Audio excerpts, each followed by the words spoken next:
సిద్దిపేట జిల్లా జగదేవ్పూర్లో శాకంబరి ఉత్సవాలు వైభవంగా ముగిశాయి. ఆర్యవైశ్య సంఘం మహిళా విభాగం ఆధ్వర్యంలో నిర్వహించిన వేడుకల్లో మహిళలు ఏకరూప వస్త్రాలతో అమ్మవారికి ప్రత్యేక పూజలు చేశారు.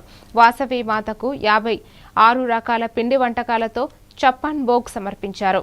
సామూహిక పారాయణాలు, భజనలు, భక్తి కీర్తనలతో ఆలయంలో ఆధ్యాత్మిక వాతావరణం నెలకొంది.